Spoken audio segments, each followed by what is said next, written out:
शुरू करने से पहले मैं तुम्हें कुछ नहीं सिखाना चाहता, क्योंकि सिखाया हुआ ज्ञान उधार होता है।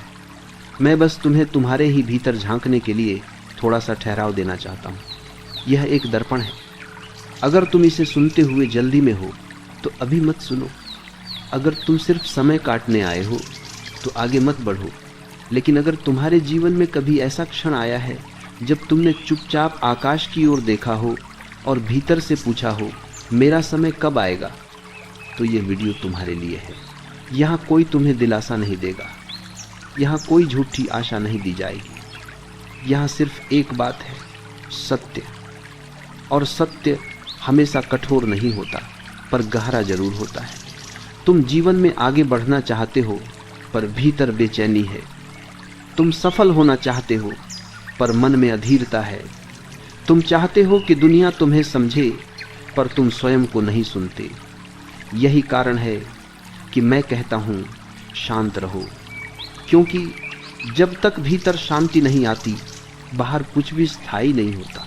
आज का मन सबसे बड़ा शत्रु है। वह हर पल तुलना करता है। वह कहता है देखो, वह आगे निकल गया और तुम पीछे रह गए। वह कहता है देखो, उसका समय आ गया, तुम्हारा नहीं आया। और यही मन तुम्हारी नींद छीन लेता है। लेकिन क्या तुमने कभी सोचा है कि समय कभी किसी का नहीं होता? समय सिर्फ घटता है, प्रकट होता है, और जो तैयार नहीं होता उसके लिए समय भी व्यर्थ चला जाता है। मैं तुमसे एक बात पूछना चाहता हूँ, तुम जल्दी में क्यों हो? जीवन कोई दौड़ नहीं है, लेकिन तुमने इसे दौड़ बना लिया है। और जो दौड़ में होता है वह आसपास की सुंदरता देख ही नहीं पाता। वह सिर्फ मंजिल देखता है और मंजिल तक पहुंचकर भी खाली रह जाता है। शांत रहो। यह कोई सलाह नहीं है, ये एक साधना है।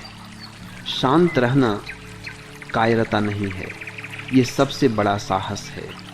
दुनिया शोर से भरी है, लोग बोल रहे हैं, दिखा रहे हैं, साबित कर रहे हैं।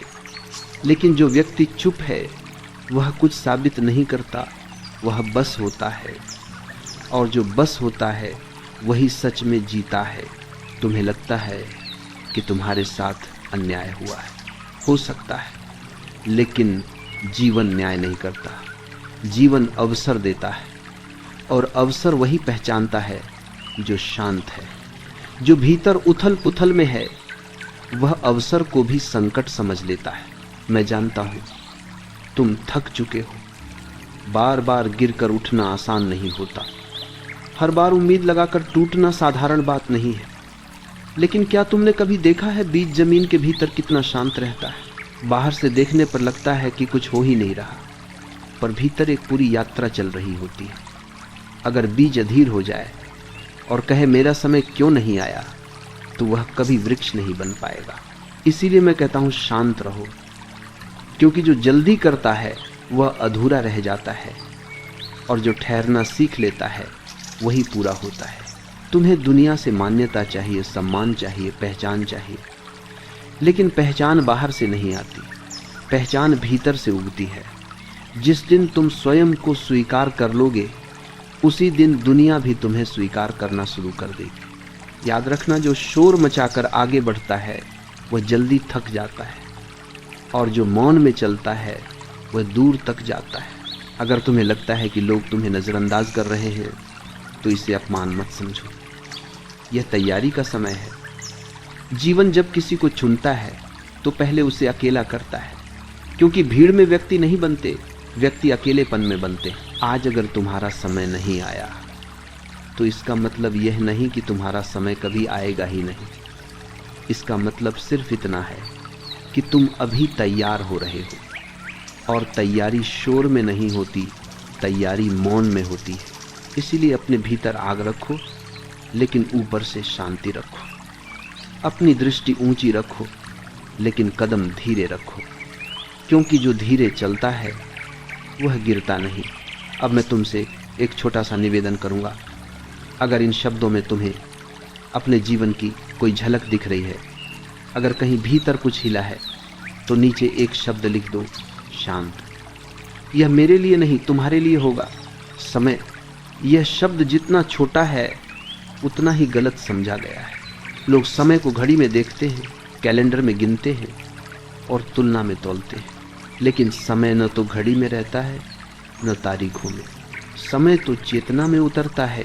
तुम कहते हो उसका समय आ गया, मेरा नहीं आया, लेकिन क्या तुमने कभी देखा है कि समय आता कैसे है?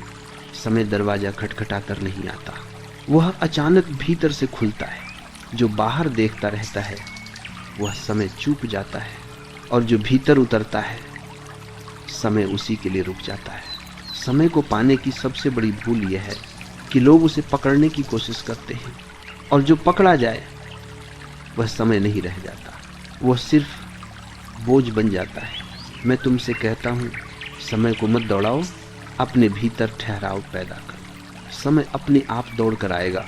छोटा पौधा जल्दी बड़ा नहीं होता, और जो जबरदस्ती बड़ा किया जाए उसकी जड़ें कमजोर होती हैं, वह पहला तूफान सह नहीं पाता। जीवन भी ऐसा ही है। अगर सब कुछ जल्दी मिल जाए तो संभालना नहीं आता, और जो संभाल न सके वह खो भी जल्दी देता है। इसलिए जीवन देर करता है जानबूझकर, ताकि जब वह दे तो तुम गिरो नहीं। तुम शिकायत करते हो, मेहनत मेरी है, फल किसी और को मिल रहा है, लेकिन तुम यह भूल जाते हो कि मेहनत सिर्फ कर्म है, फल परिपक्वता से मिलता है, और परिपक्वता शांत व्यक्ति में आती है, अधीर व्यक्ति में नहीं। अधीर व्यक्ति हर दिन पूछता है अब क्यों नहीं, और शांत व्यक्ति हर दिन कहता है जब होगा तब सही होगा। यही अंतर है। समय किसी का पक्ष नहीं लेता, समय किसी का शत्रु नहीं होता। समय सिर्फ आईना है, जो तुम हो वही लौटा देता है। अगर भीतर भय है तो समय डर बनकर आएगा, अगर भीतर लालच है तो समय परीक्षा बनकर आएगा, और अगर भीतर मौन है तो समय वरदान बनकर आएगा। लोग सोचते हैं कि समय बदलने से जीवन बदलेगा, लेकिन सच्चाई उलटी है। जब जीवन बदलता है तब समय बदलता है।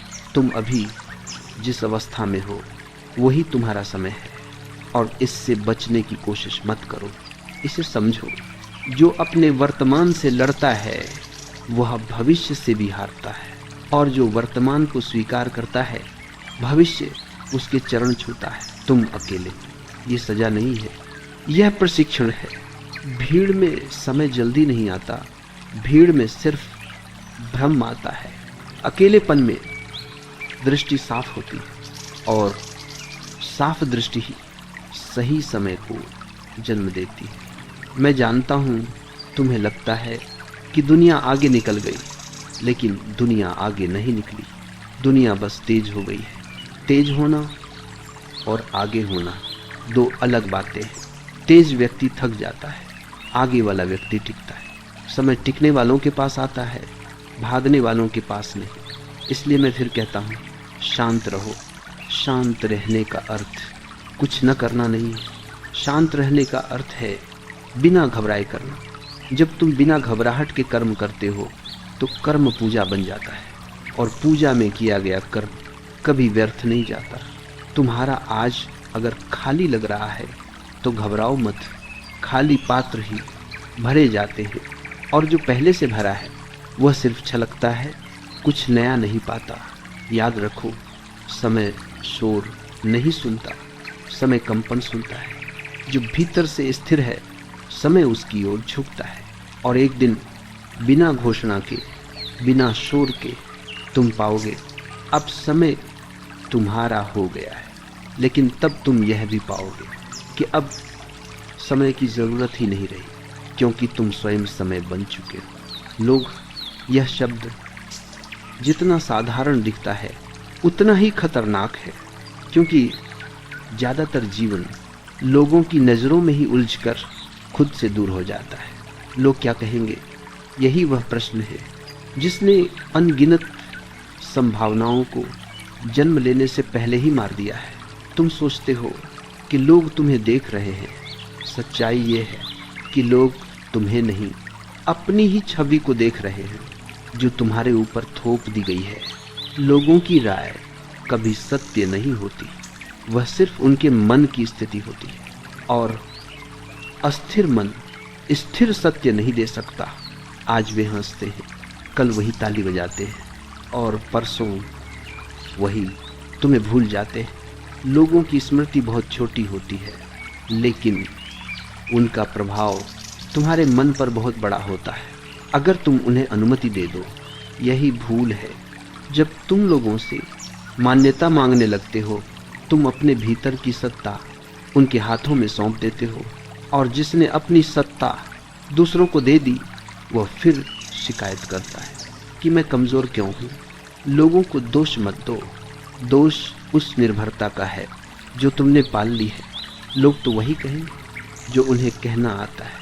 वे तुम्हारे भीतर नहीं उतर सकते, वे तुम्हारी पीड़ा नहीं जी सकते, वे तुम्हारी यात्रा नहीं समझ सकते। फिर भी तुम उनकी बातों से अपने जीवन की दिशा तय करते हो। यह अंधापन है। जब कोई व्यक्ति सच में बढ़ने लगता है तो सबसे पहले लोग असहज होते हैं, क्योंकि तुम्हारा बढ़ना उनकी नींद में खलल डालता है। तुम उनका आईना बन जाते हो, और आईना अधिकतर लोगों को पसंद नहीं आता, इसलिए वे आलोचना करते हैं, मजाक उड़ाते, शब्दों से चोट पहुंचाते हैं। लेकिन ध्यान रखना, जो चोट शब्दों से लगती है वह तुम्हारी सहमति से लगती है। अगर तुम मौन रहो तो शब्द लौट जाते हैं। लोगों से लड़ने की जरूरत नहीं, लोगों से बचने की भी जरूरत नहीं, बस उनसे ऊपर उठने की जरूरत है। ऊपर उठने का अर्थ घमंड नहीं है, ऊपर उठने का अर्थ है भीतर उतर जाना। जो व्यक्ति भीतर उतर जाता है उसके लिए बाहर की भीड़ बस एक शोर रह जाती है, निर्णय नहीं। लोग पूछेंगे तुम इतना शांत कैसे हो, और तुम उत्तर नहीं दोगे, क्योंकि उत्तर देने की आदत अभी गई नहीं है उनमें। लोग स्पष्टीकरण चाहते हैं। शांत व्यक्ति को स्पष्टीकरण की आवश्यकता नहीं होती। तुम्हें सफाई देने की कोई ज़रूरत नहीं। सफाई वही देता है जिसे संदेह हो कि शायद वह गलत है। जो अपने सत्य में स्थिर है वह चुप रहता है। लोगों को यह चुप्पी कमजोरी लगती है। असल में यही सबसे बड़ी शक्ति है। भीड़ शोर करती है, व्यक्ति मौन में खड़ा रहता है, और इतिहास हमेशा व्यक्ति को याद रखता है, भीड़ को नहीं। तुम्हारा आज लोगों की नज़रों में छोटा हो सकता है, लेकिन लोगों की नज़र बहुत सीमित होती है। वे केवल परिणाम देखते हैं, प्रक्रिया नहीं। वे केवल शिखर देखते हैं, चढ़ाई नहीं। और जो चढ़ाई को नहीं समझते वे शिखर पर पहुंचकर अक्सर गिर जाते हैं। इसलिए जब लोग तुम्हारे रास्ते पर हंसे तो आभारी हो जाना। इसका अर्थ है तुम किसी अलग दिशा में चल पड़े हो। सही रास्ते पर हमेशा अकेलापन होता है। लोग साथ तब आते हैं जब मंजिल दिखने लगती है, और तब तुम्हें समझ आ जाता है कि यात्रा अकेले ही करनी थी। लोगों से डरकर अगर तुम रुक गए तो तुमने खुद को धोखा दिया, और यह धोखा सबसे गहरा होता है। लोगों को खुश करने में पूरा जीवन निकल जाता है, और अंत में न तुम खुश रहते हो न लोग, क्योंकि लोगों की अपेक्षाएं कभी समाप्त नहीं होती। आज वे कुछ और चाहते हैं, कल कुछ और परसों तुम्हें बदल देना चाहते। इसलिए पहले ही दिन तय कर लो, मैं लोगों की सुविधा नहीं अपने सत्य के अनुसार जीऊंगा। यह निर्णय कठिन है, लेकिन यही मुक्ति है। जब तुम यह सीख लेते हो कि लोग तुम्हारी यात्रा का हिस्सा नहीं हैं, सिर्फ दर्शक हैं, तभी तुम स्वतंत्र होते हो। दर्शक ताली भी बजाते हैं, सीटी भी मारते हैं, लेकिन मंच पर तुम ही खड़े होते हो, और मंच पर खड़े व्यक्ति को दर्शकों की आवाज़ नहीं, अपने भीतर की आवाज़ सुननी होती है। आज अगर तुम लोगों से कटे हुए महसूस कर रहे हो तो यह बीमारी नहीं है, यह विकास का लक्षण है। हर जागरूक व्यक्ति इस दौर से गुजरता है, क्योंकि जब चेतना बढ़ती है तो भीड़ से दूरी बनती है, और यह दूरी दर्द देती है। लेकिन यही दूरी तुम्हें वह दृष्टि देती है जिससे समय को पहचाना जाता है। अभी समझ अधूरी है। गिरावट, यह शब्द सुनते ही मन डर से भर जाता है, जैसे कुछ गलत हो गया हो, जैसे जीवन ने पीठ फेर ली हो। लेकिन मैं तुमसे कहता हूँ, गिरावट गलत नहीं है। गलत है गिरावट से डर जाना। जो कभी गिरा ही नहीं वह कभी चला भी नहीं, और जो चला नहीं उसके लिए ऊंचाई का कोई अर्थ नहीं। जीवन में हर ऊंचाई से पहले एक गहराई आती है, और हर गहराई किसी दंड के लिए नहीं, किसी तैयारी के लिए होती। तुम गिरते हो क्योंकि तुम सीख रहे हो, और तुम सीख रहे हो क्योंकि जीवन तुम्हें जिम्मेदारी देने वाला है। जिसे जीवन कुछ भी नहीं देना चाहता उसे कभी गिराता नहीं, उसे बस सतह पर तैरने देता है। गिरावट उन लोगों के लिए आती है जिनमें कुछ बनने की संभावना होती है, लेकिन समस्या यह है कि तुम गिरावट को अपमान समझ लेते हो। तुम सोचते हो लोग क्या कहेंगे। यही सबसे बड़ी भूल है। गिरावट तुम्हारी नहीं, तुम्हारे अहंकार की होती है, और अहंकार का गिरना आवश्यक है। जब तक अहंकार खड़ा है सत्य भीतर उतर नहीं सकता। गिरावट तुम्हें नम्र बनाती है, और नम्रता कमजोरी नहीं, सबसे मजबूत आधार है। देखो वृक्ष को, जो सबसे ऊंचा होता है उसकी जड़ें उतनी ही गहरी होती हैं। गिरावट वही गहराई है जहाँ जड़ें बनती हैं। अगर तुम इस समय टूटे हुए हो, असफल हो या खाली महसूस कर रहे हो तो समझ लेना जड़ें बन रही हैं। लेकिन मन कहता है यह अंत है। मन हमेशा अतिशयोक्ति करता है।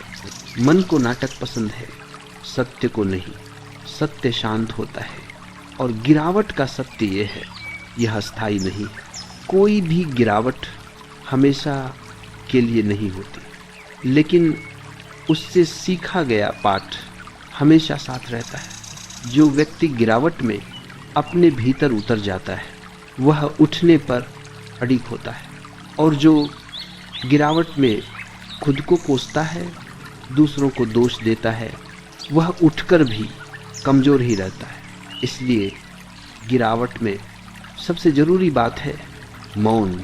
शोर मत मचाओ, घोषणा मत करो कि मेरे साथ गलत हुआ। जीवन से शिकायत दरअसल जीवन को न समझ पाने का सबूत है। गिरावट में अपने कर्मों को देखो, अपने निर्णयों को देखो, अपने डर को देखो। ये आत्मनिरीक्षण दर्द देता है, लेकिन यही दृष्टि देता है, और बिना दृष्टि के कोई भी ऊंचाई खतरनाक होती है। कई लोग जिनका समय आया वे गिर गए। क्यों? क्योंकि वे भीतर से खाली थे। ऊपर पहुँचे लेकिन भीतर कुछ था ही नहीं जो उन्हें संभाल सके। इसलिए जीवन पहले ही गिराता है ताकि जब ऊपर ले जाए तो गिराए नहीं। तुम कहते हो मैं पहले जैसा नहीं रहा। हाँ, यही तो बात है, पहले जैसा रहना ही तो समस्या थी। गिरावट पुराने को तोड़ती है, और बिना तोड़े नया जन्म नहीं ले सकता। अगर अंडा अंदर से न टूटे तो जीवन नहीं निकलता, और अगर बाहर से टूटे तो जीवन खत्म हो जाता है। गिरावट अंदर से तोड़ती है, इसीलिए यह पवित्र है। लेकिन मन इसे अशुभ कहता है, क्योंकि मन को परिवर्तन पसंद नहीं। मन सुरक्षा चाहता है, जीवन विकास चाहता है, और जहाँ विकास होता है वहाँ असुविधा होती है। अगर आज तुम्हारा आत्मविश्वास डगमगा रहा है तो डरना मत।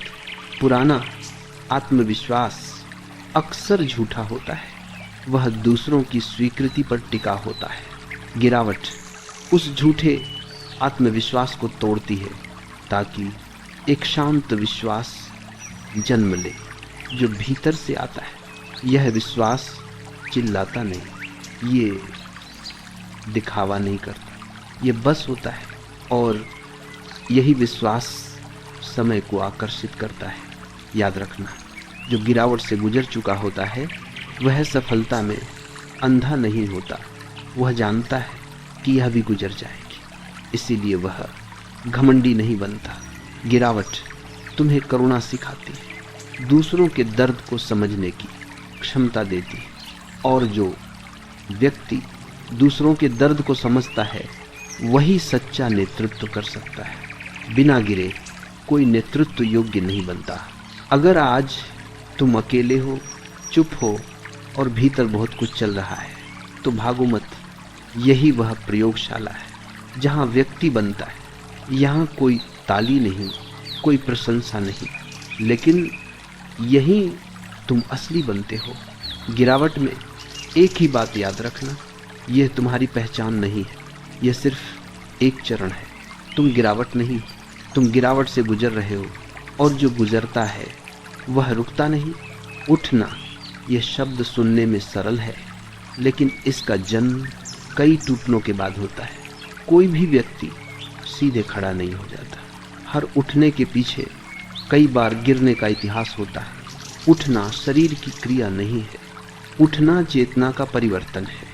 शरीर तो रोज उठता है, लेकिन व्यक्ति बहुत कम उठते हैं। अधिकतर लोग गिरने के बाद फिर से वही बनने की कोशिश करते हैं जो वे पहले थे। यही उनकी भूल है। जो पहले थे वही तो गिरा था। उठने का अर्थ है नया हो जाना, पुराने ढांचे से बाहर आ जाना, पुरानी धारणाओं को यहीं छोड़ देना। लेकिन मन कहता है फिर से वही बन जाओ, क्योंकि वही परिचित है। मन को परिचित चाहिए, सत्य नहीं। उठना साहस मांगता है, और साहस का अर्थ डर का न होना नहीं है। साहस का अर्थ है डर के बावजूद आगे बढ़ना। जो व्यक्ति डर को देखकर रुक जाता है वह कभी नहीं उठता, और जो डर को देखकर मुस्कुरा देता है वही उठता है। याद रखना, उठना अचानक नहीं होता, ये धीरे धीरे होता है, बिल्कुल सुबह की तरह। अंधकार तुरंत नहीं जाता, रोशनी धीरे धीरे फैलती है। जो जल्दी उठना चाहता है वह अक्सर फिर से गिर जाता है, और जो धैर्य से उठता है वह स्थिर हो जाता है। स्थिरता उठने का प्रमाण है। तुम पूछते हो मैं कब उठूंगा, यही प्रश्न तुम्हें जमीन पर रोके हुए है। जिस दिन तुम पूछना छोड़ दोगे उसी दिन उठने की प्रक्रिया शुरू हो जाएगी, क्योंकि उठना उत्तर नहीं है, यह अनुभव है। उठने के लिए सबसे पहले अपने दर्द से भागना बंद करो, दर्द को देखो, दर्द को स्वीकार करो। जो अपने दर्द से आंख मिलाता है वह टूटता नहीं, और जो दर्द से भागता है वह भीतर से खोखला हो जाता है। उठने का अर्थ है अपने घावों के साथ खड़े हो जाना। घाव छुपा कर नहीं, घाव स्वीकार करके।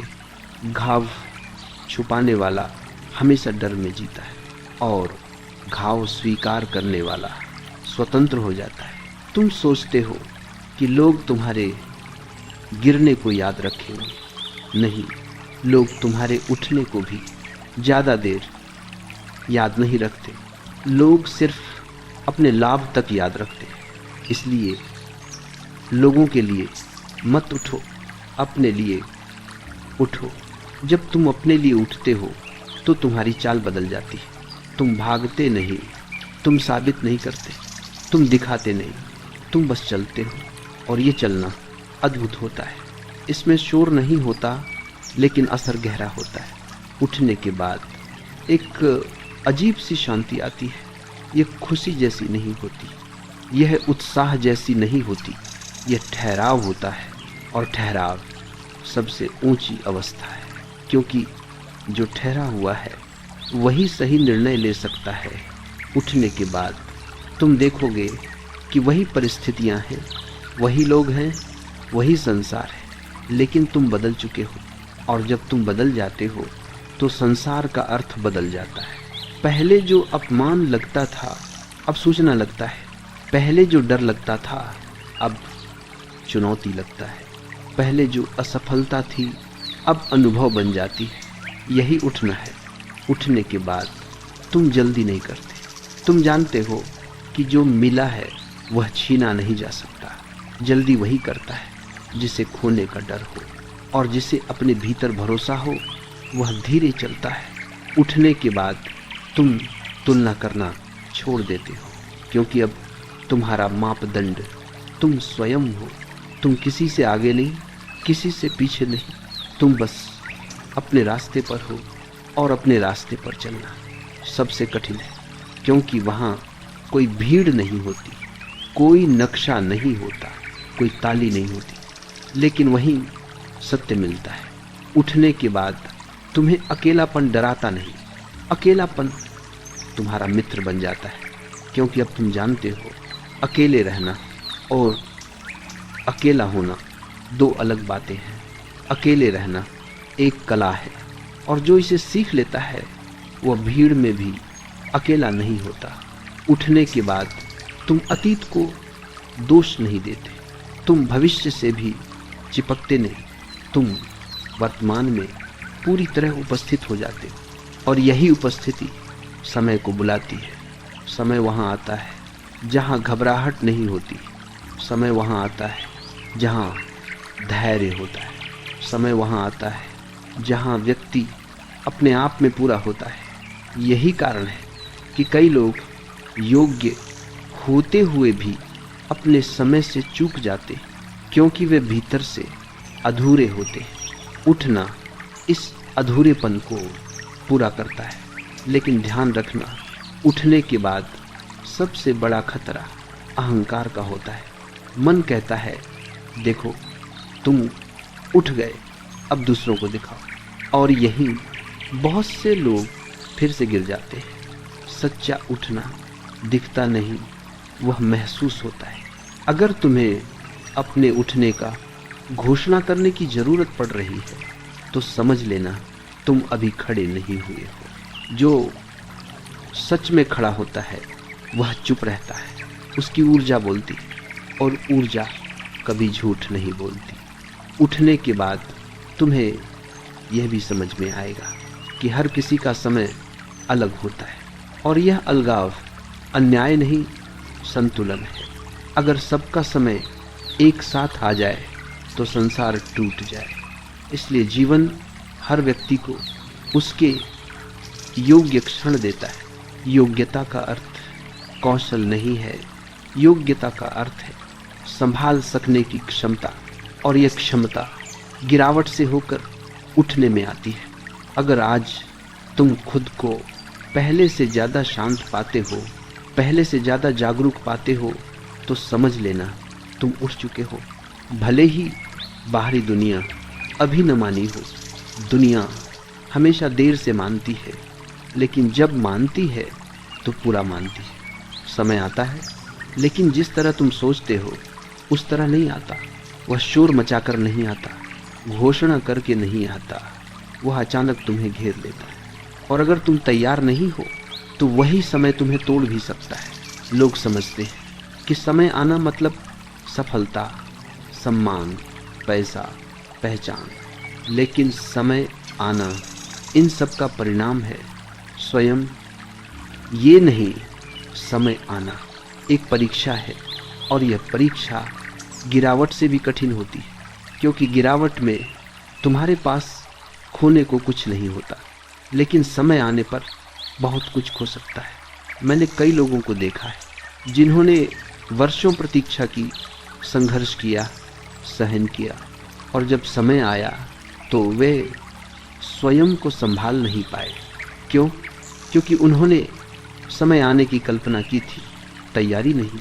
समय अधीर व्यक्ति को और अधीर बना देता है, अहंकारी को और अहंकारी, और जो भीतर से खाली है उसे पूरी तरह उजाड़ देता है। इसलिए मैं कहता हूँ समय से मत डरना, लेकिन समय के लिए झूठी लालसा भी मत पालना। जो समय को चाहता है वह समय से हार जाता है, और जो स्वयं को तैयार करता है समय उसका पीछा करता है। समय आने का पहला संकेत यह होता है कि तुम्हारे भीतर दिखाने की इच्छा मर जाती है। अब तुम्हें समय आने पर अगर तुम सिर्फ अपने लिए जियो तो वह समय छोटा पड़ जाएगा, और अगर तुम उसे बांट दो तो वही समय अमर हो जाएगा। लेकिन बांटना उपदेश देना नहीं है। बांटना अपने होने से दूसरों को छू लेना है। जब तुम बिना बोले किसी को साहस दे देते हो तब समझ लेना तुम अपने समय में हो। जब तुम्हारी उपस्थिति किसी को थोड़ा शांत कर दे तब समझ लेना तुम अपने समय में हो। समय आने का अंतिम संकेत यह है कि डर तुम्हें नियंत्रित नहीं करता। डर आता है लेकिन तुम्हें चलने से नहीं रोकता। आलोचना होती है लेकिन तुम्हें बदल नहीं देती। अब तुम लहरों से नहीं लड़ते, तुम लहरों पर चलना सीख जाते हो। और यही कौशल जीवन की सबसे बड़ी कला है। अब तुम यह भी समझ जाते हो कि समय कभी आता नहीं था, तुम ही उस अवस्था में पहुंचे थे जहां समय तुम्हें पहचान सका। समय हमेशा था, तैयारी नहीं थी। और ये तैयारी शोर से नहीं, मौन से आई, जल्दी से नहीं, धैर्य से आई, दिखावे से नहीं, गहराई से आई। इसलिए अगर कोई आज भी पूछे शांत क्यों हो, तो उत्तर मत देना, मुस्कुरा देना, क्योंकि जो जान गया वह समझाता नहीं, और जो समझाता है वह अभी जाना नहीं है। अब कथा पूरी होती है लेकिन यात्रा नहीं, यात्रा तो अब बिना शब्दों के शुरू होती है। शांत रहो, वक्त सबका आता है लेकिन वही उससे जी पाता है जो आने से पहले खुद को पा लेता है।